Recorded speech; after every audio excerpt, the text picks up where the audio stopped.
A long time ago, side-scrolling beat-em-ups were extremely popular and Sega wanted a piece of that popularity. So their Mega Drives/Genesis got a franchise that shook the market with charisma and quality. It became one of the most recognizable franchises on Sega's portfolios, but it stayed in the shadows until now. Lizard Cube, Quad Crush, and .mu teamed up and risked everything, even their lives. Well, not their lives, but their reputation, to bring back Streets of Rage. This is the road to Streets of Rage 4.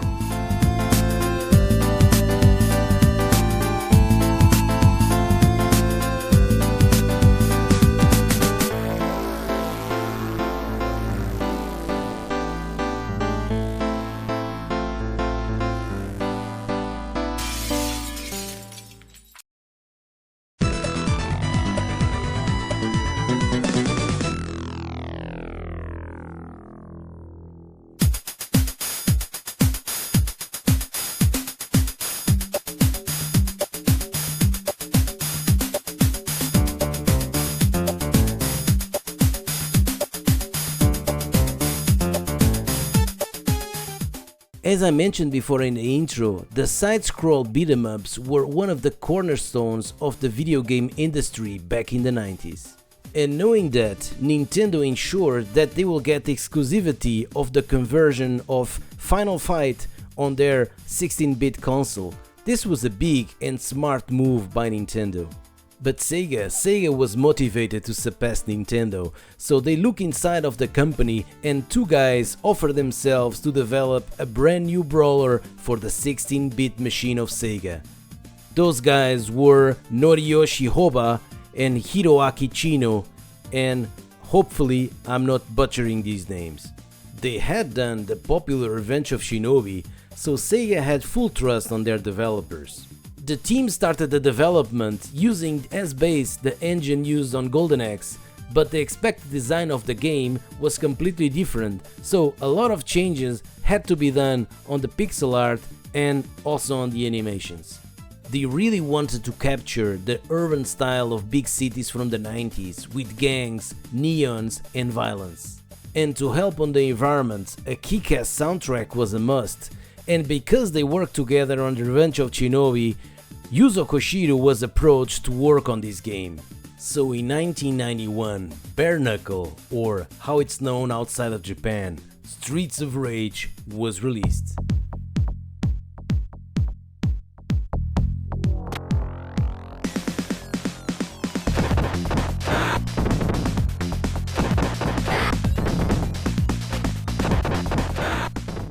And Sega, without even knowing, made history. Streets of Rage was a great brawler with all the needed ingredients, great graphics, gameplay and soundtrack. Looking at the game, it allowed a two players co-op mode and it had a lot of enemies on screen at the same time. And all stages were looking different from one another. The backgrounds and the parallax scrolling effects were breathtaking. The special attack of the characters consisted on calling up for backup.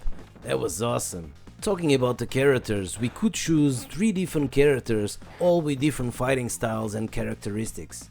And we even got a girl as a playable character. This was not so common back then.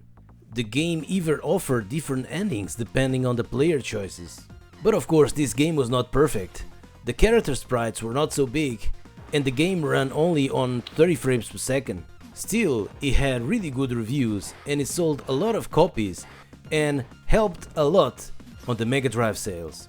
And of course, Sega pushed hard for the sequel.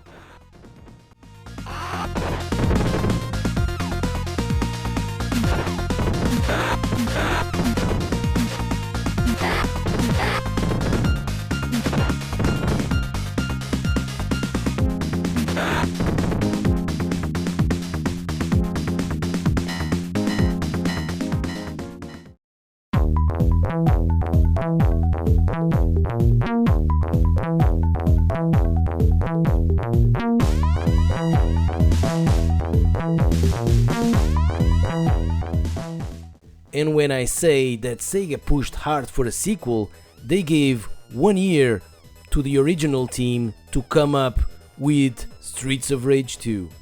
But even with these short timelines, the team was extremely motivated.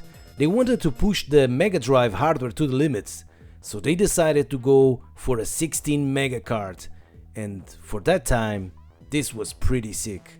And with the time they had on their hands, they perfected not only the first game, but they had created the best beat 'em up or the best brawler until then. So in December of 1992, Bare Knuckle 2 or Streets of Rage 2 was released in Japan, and he caught everyone off guard with his awesome quality.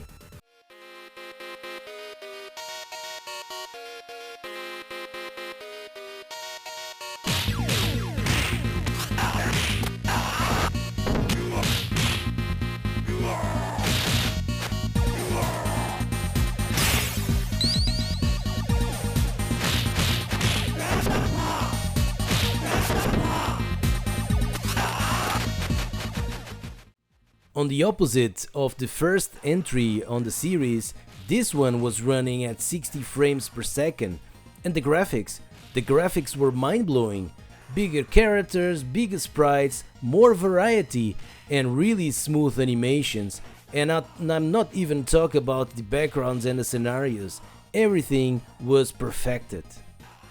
The gameplay was perfectly balanced, and the two offered characters in the game were really different from one another. We have two characters back from the last game and two new entries that were completely different from one another in terms of fighting styles, and this really offer, as I mentioned, a lot of variety. And the soundtrack, well, what I can say about the soundtrack, it's a masterpiece. It was following the previous game, but now it offered much more tracks, much more music, and for me, it was the peak of sound quality achieved on the Sega 16-bit hardware. The bottom line was that this game was considered, for a lot of people, to be the best beat 'em up of all time.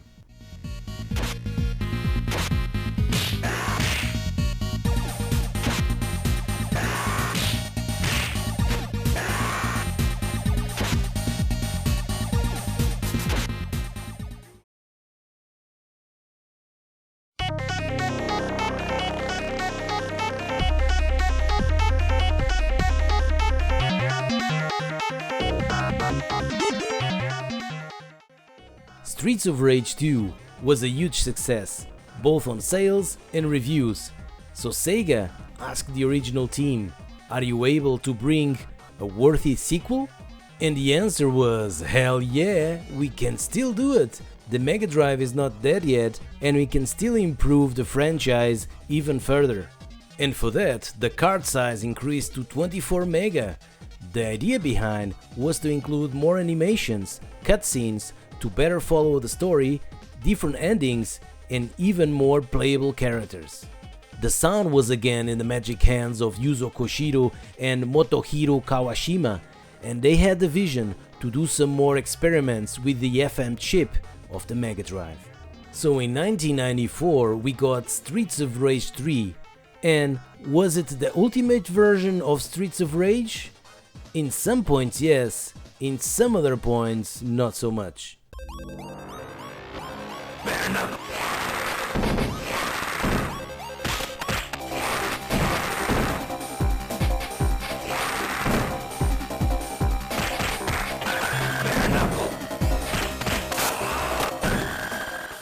Graphical wise, the game was very similar to Streets of Rage 2, but it was difficult for the team to increase the graphic quality, the graphical fidelity. The second entry on this series was already extremely good for the Mega Drive hardware. So what they did, they increased the animations, they make the game bigger, they give more selective characters and different endings, and that was it. And this was a bit disappointing for a lot of people because the expectations were really high. Other issue is that the game was modified from the original Japanese version. They included censorship and higher difficult levels on the European and the US version. the soundtrack had some really good tunes, but also had some tracks that were highly experimental and didn't appeal to everybody.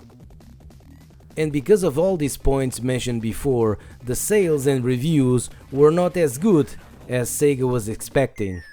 And because of that, it took a long time before we got a new Streets of Rage game.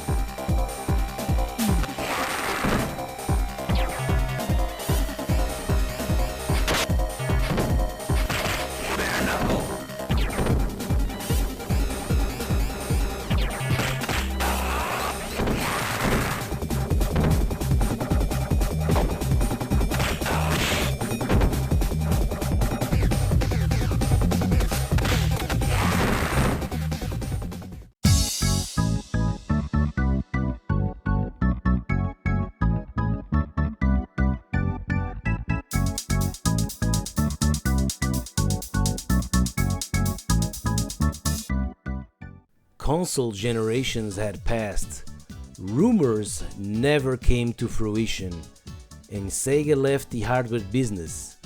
And when all hopes were gone, .emu announced that we will get a Streets of Rage 4. This caught everybody by surprise, but on the other hand, it also made the fans really happy. The game itself didn't move to 3D, also it didn't make use of the old pixel art. We got instead hand-drawn 2D graphics. And because of that, a lot of people were a bit nervous. But in April of 2020, we got Streets of Rage 4. Gotcha!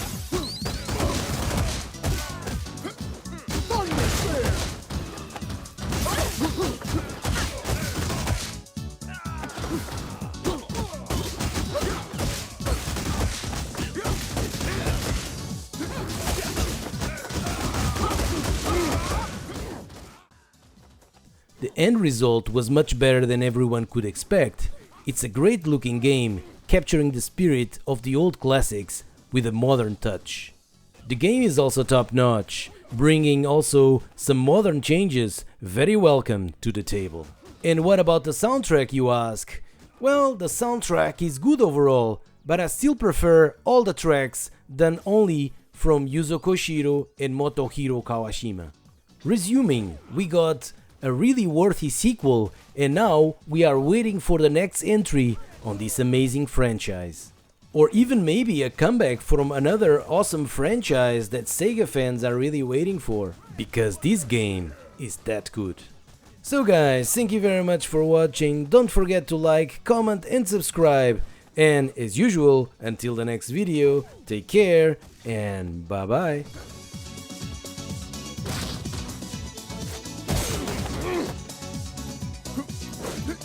Gotcha!